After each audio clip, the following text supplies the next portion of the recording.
सभी को सप्रेम जय भीम। सभी हमारे चाहने वाले पत्रकारों का मैं हार्दिक स्वागत करता हूँ।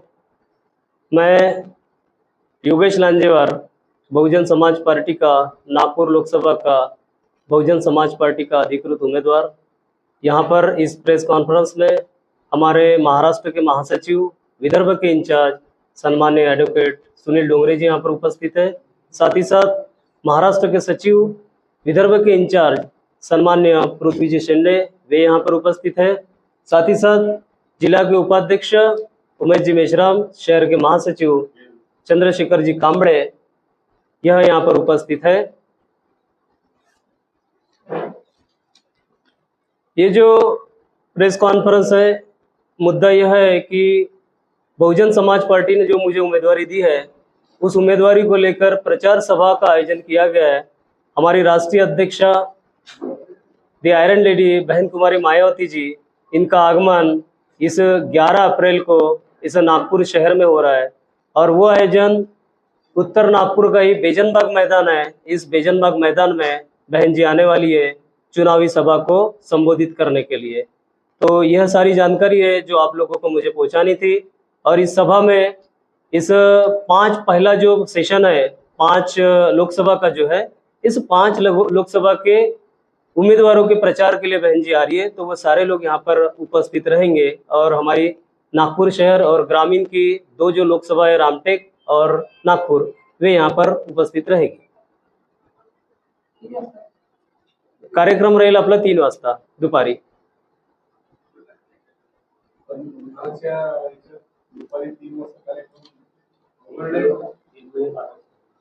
नाही नाही नाही, 3च्या याच्यासाठी नाही, ते 4 आपली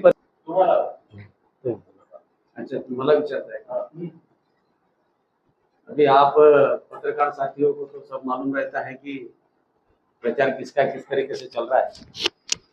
हमारी ये जो लड़ाई है, ये धनबल वालों के खिलाफ जनता की लड़ाई है। हम बहुजन समाज के लोगों को रिप्रेजेंट करते हैं और बहुजन समाज का बहुत बड़ा तबका इस नागपुर लोकसभा क्षेत्र के अंतर्गत आता है। हमने पूरे 5 लोकसभा क्षेत्र में हमारे कार्यकर्ताओं को, हमारे मिशनरी लोगों को, अच्छे कैंडिडेट्स को हमने उतारने की कोशिश करी। हमारा प्रचार जोरों शोरों से चल रहा है। बहुजन समाज के घर घर में जाकर, लोगों के घर घर में जाकर उनको कन्विंस करने की कोशिश हम कर रहे हैं, अलग अलग माध्यमों से, चाहे वो पॉम्पलेट हो, पोस्टर हो या और अलग अलग माध्यम हो, उसके माध्यम से हम लोग जा रहे हैं, कन्विंसिंग मीटिंग कर रहे हैं, प्रचार यात्राएं निकाल रहे हैं। इस तरीके से हमारा प्रचार बड़े जोर शोर पर है। हम बहुजन समाज के सभी तबकों के, चाहे वो SC ST OBC माइनॉरिटी, सभी सवर्ण, सभी लोगों से अपील करते हैं कि इस बार संविधान की रक्षा के लिए और बहुजन समाज के कल्याण के लिए आप लोगों ने बहुजन समाज पार्टी के ऐसे अधिकृत उम्मीदवार जो बहुत ही पॉपुलर है, ऐसे उम्मीदवार को आप लोगों ने चुन कर देना चाहिए। वंचित ने उम्मीदवार नहीं डाला और समर्थन दिया कांग्रेस को, MIM ने यहाँ पे उम्मीदवार नहीं डाला, तो ये सब चीजों को आप कैसे क्या कह सकते हो? वंचित ने उम्मीदवार नहीं डाला, ये बहुजन समाज पार्टी के लिए एक अच्छी बात है, बहुजन समाज के लोगों के लिए भी अच्छी बात है, क्योंकि वो जिस वोट बैंक में काम करते हैं, बहुजन समाज का भी वही वोट बैंक है इनिशियली। बाकी तो हम संपूर्ण समाज में काम करते हैं, लेकिन ये हमारे लिए बड़ी खुशी की बात है। अब उन्होंने किसी और को समर्थन दिया ऐसा हमने सुना है, लेकिन समाज का जो तबका है वो लांजेवार जी को ही अपना नेता मानता है और ये हमारे लिए बड़ी खुशी की बात है कि आज हम मैदान में हैं और समाज का दूसरा व्यक्ति मैदान में न होने के कारण इसका डायरेक्टली हमें बेनिफिट मिलेगा।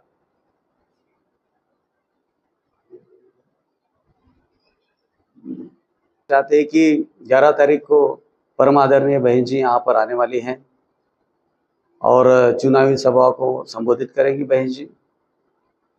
तो संपूर्ण जो जितने भी साथी इस 5 लोकसभा में, 5 ही नहीं तो अभी तो सेकंड फेज का भी इलेक्शन के 8 तारीख को कल उसका पेपर नामांकन वापस लेने का समय खत्म हो जाएगा, बराबर है।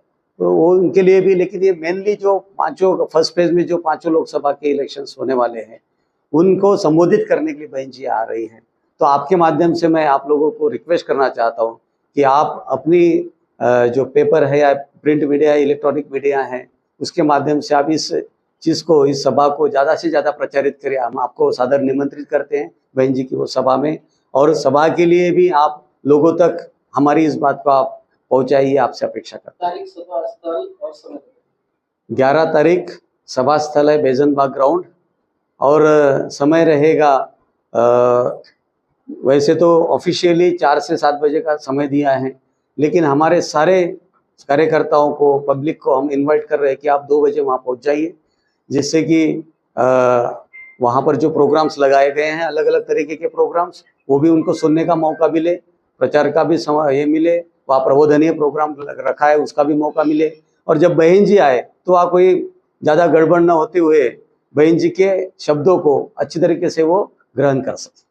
लोकसभा का चुनाव तो कोई रैली वैली नहीं है बहन जी की यहाँ पर, जैसे नहीं, रोड शो, क्योंकि कैंडिडेट को अगर बढ़ाना है, केवल उत्तर नागपुर के वोट तो नहीं चाहिए ना, पूरे शहर के। नहीं, पूरे शहर के चाहिए। ये तो हम लोग इंडिविजुअल लेवल पर, शहर लेवल पर नहीं जाने चाहिए। जैसे हर पार्टी जी जी अपने पार्टी के जो उम्मीदवार थे उनके लिए उनके समर्थन में बड़े बड़े जी नरेंद्र मोदी से लेकर हर पार्टी का एक बड़ा अपने उम्मीदवार की रैली भी विदर्भ में आ रहे हैं, और खासकर यहाँ आ रहे हैं आप।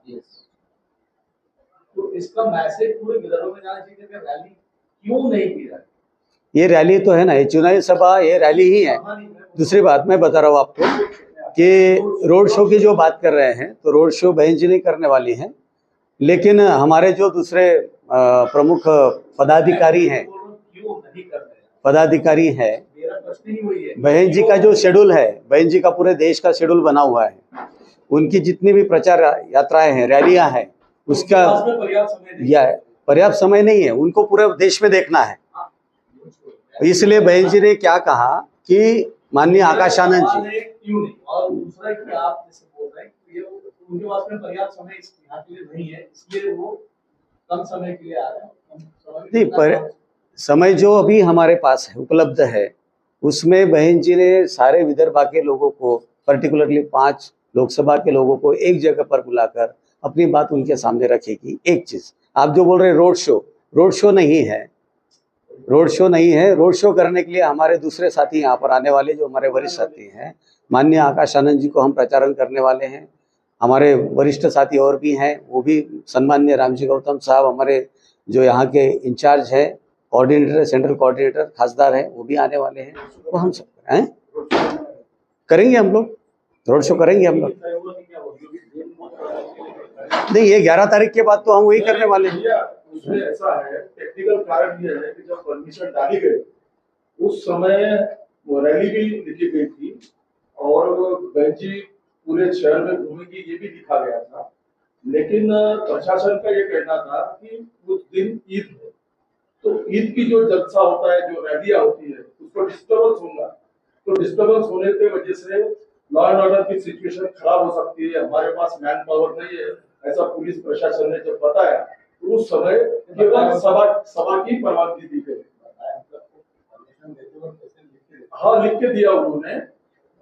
डीसीपी साहब ने स्पेशली उसके लिए मीटिंग की, और डीसीपी साहब ने बताया कि केवल आप बहन जी को होटल से लेकर तो सभा स्थल तक आप लेके जाइए, और बीच में ये बोला गया कि भाई वो दीक्षा भूमि में भी जाएगी, तो ठीक है बोले, दीक्षा भूमि तक ठीक है बोले, लेकिन बोले अगर आप पूरे शहर में अगर बहन जी को लेकर घूमते या बहन जी दीक्षा भूमि में जाएगी, हाँ दीक्षा भूमि में जाएगी बहन जी, हाँ दीक्षा भूमि में जाने और 3 बजे का कार्यक्रम है उनका वहाँ पर।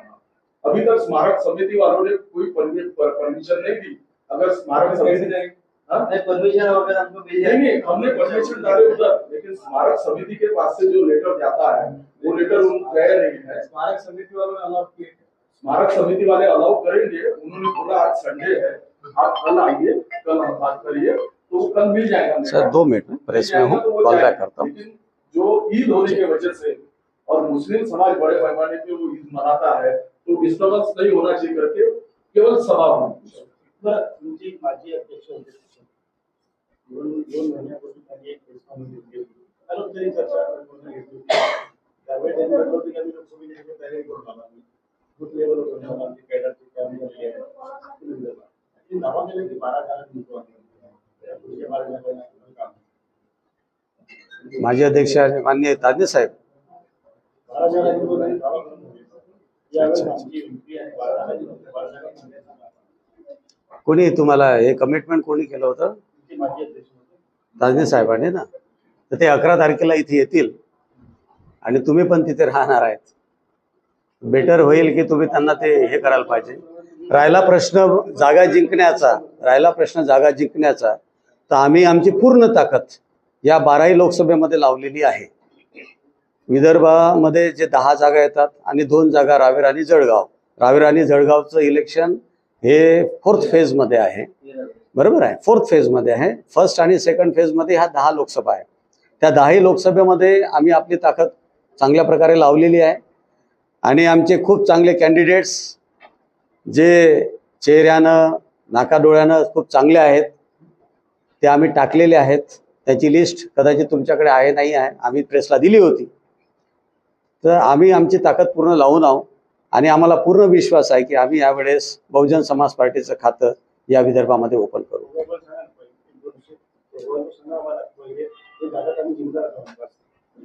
आजच्या घडीला बघा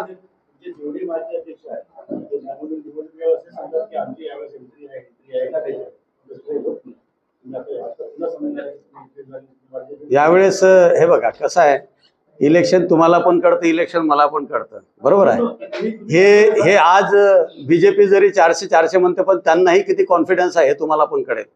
बरोबर आहे. आणि कोणत्या बेसिसवर त्यांना कॉन्फिडन्स आहे तुम्हाला पण कळतं.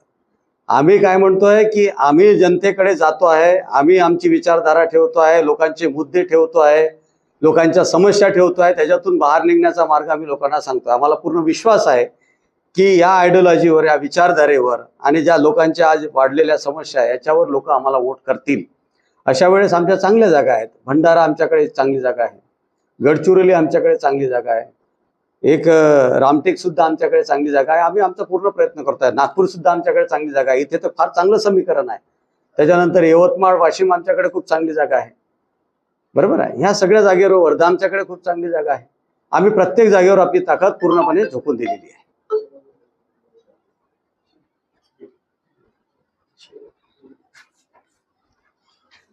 हा बेटा. जय भीम सर्वांना. या येणाऱ्या 11 तारखेला मैं सभी लोगों से दरख्वास्त करता हूँ, मेरी नागपुर शहर की, नागपुर कॉन्स्टिट्यूंसी की सारी जनता से दरख्वास्त करता हूँ कि आदरणीय बहुजन समाज पार्टी के राष्ट्रीय अध्यक्षा बहन कुमारी मायावती जी, इनकी सभा है बेजनबाग ग्राउंड इंदौरा जो उत्तर नागपुर में आता है. इस सभा में आप सभी मेरी चाहने वाली जनता, मैं दरख्वास्त करता हूँ कि आप भारी से भारी संख्या में वहां आइए, बहन जी की सभा में अटेंड कीजिए और मुझे नागपुर लोकसभा में, इस नागपुर लोकसभा का खासदार सांसद चुनकर भेजने का प्रयास कीजिए. यही हमारी सारी जनता से मैं दरख्वास्त करता हूँ. धन्यवाद. जय भीम.